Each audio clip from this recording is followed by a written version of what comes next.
인생의 두 가지 노선에 대하여 하나님께서 사람을 창조할 때 하나님의 형상대로 창조하여 하나님의 법도를 순종하면 얼마든지 인생의 가치를 가지고 생명가를 따먹고 영생하며 영원히 하나님과 동고동락하자는 것이 하나님의 창조에 의였던 것이다.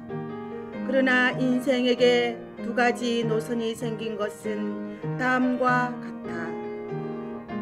첫째, 선악과를 먹은 죄에서부터 사람의 몸에 선악과라는 나무의 과실이 들어갈 때 아담이 그 몸에서 가인과 아벨을 낳게 되었다.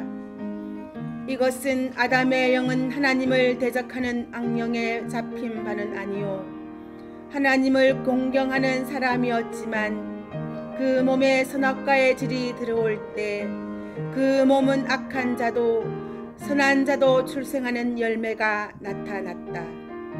언제나 하나님을 공경하는 사람이라도 그 몸에서 두 가지 길을 걸어가는 자식을 낳게 되었다. 노아의 몸에서도 셈과 함이 나게 되고 아브라함의 몸에서도 이스마엘과 이삭이 나게 되고 이삭의 몸에서도 에서와 야곱이 나게 되고 야곱의 몸에서도 악한 형들과 의로운 요셉을 낳게 되었다. 이것을 본다면 아무리 하나님을 공경하는 사람의 몸에서도 두 가지 길을 걸어가는 사람을 낳게 되었으니 이것은 질적 타락이 된 몸이기 때문이다.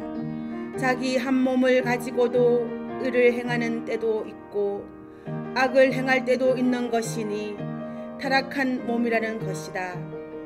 그러므로 구약 때에 아무리 이스라엘이 하나님의 선민이라고 하지만 항상 그 나라 안에는 하나가 되지 못하고 두 길을 걸어갔던 것이다. 그리스도가 세상에 올 때도 이스라엘 가운데 그리스도를 믿는 자와 대적하는 자가 대립된 것이 예루살렘의 비극이요 또는 아무리 오순절 교회가 성신의 역사로 섰지만 그 가운데도 두 가지 길이 생겼던 것이다. 이렇게 되는 것은 하나님의 역사가 잘못이 아니요 그 역사는 완전한 인격을 이루기 위한 역사이니 반드시 마귀의 역사가 대립되기 때문에 알곡과 쭉정이로 갈라지는 것이다. 둘째, 중생받은 자에게 미혹이 오므로 이날까지는 중생을 받고 받지 못하는 데 따라서 두 길이 있었다.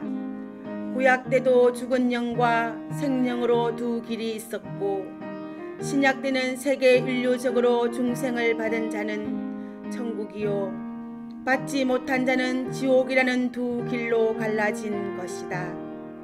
그러나 한란기에는 중생받은 자를 미혹해 보는 허감을 개방시킬 때에 아무리 하나님의 자녀라도 예언의 말씀을 지키는 자는 미혹을 이기게 될 것이고 지키지 않는 자는 미혹을 받음으로 재앙을 받게 되는 것이니 이것이 두 가지 노선이 된다. 이 두 가지 노선은 주님 오실 때까지 계속될 것이다. 만일 이것이 없다면 참된 그리스도의 왕국을 이룰 수가 없을 것이다. 왜냐하면 미혹을 이긴 자를 진실한 자로 인정하기 때문이다. 그러므로 계시록의 기독교 종말의 두 가지 노선은 붉은 짐승의 표를 받고 받지 않는 것으로 갈라지는 것을 기독교 종말의 역사라고 말했다. 지금 여러 가지 교파가 생기고 복잡한 문제가 많이 있지만 결국은 두 가지 노선으로 끝을 맺고 마는 것이다. 간단히 말하자면 용공, 반공 두 가지가 대립되는 것이 인류 종말의 끝을 맺는 싸움인데 이 싸움은 교회 안에서 끝을 맺게 될 것이다. 지금 붉은 세력을 강하게 쓰는 것은 심판하기 위한 모략적인 방법이니 에덴 동산에 있는 아담 화를 깨던 옛뱀을 다시 한번 들어 쓰는 것이 기독교 종말의 큰 미혹이라는 것이다. 그러므로 하나님께서 완전한 것을 주기 위해서는 붉은 용을 들어서 미혹해 보고 마지막 결전을 이루는 전쟁을 하게 한다. 붉은 용의 세력을 대항해서 말씀대로 싸우는 자에게 하늘 권세를 주고 붉은 용의 세력을 따라가는 자에게 마귀 권세를 주어서 인류 종말의 끝을 맺는 전쟁을 하게 되는 것을 인류사의 끝을 맺는 아마겟돈 전쟁이 된다. 지금 불가피하게 세계의 인류는 두 가지 노선으로 갈라지고 마는 것이 심판기에 이루어질 일이다.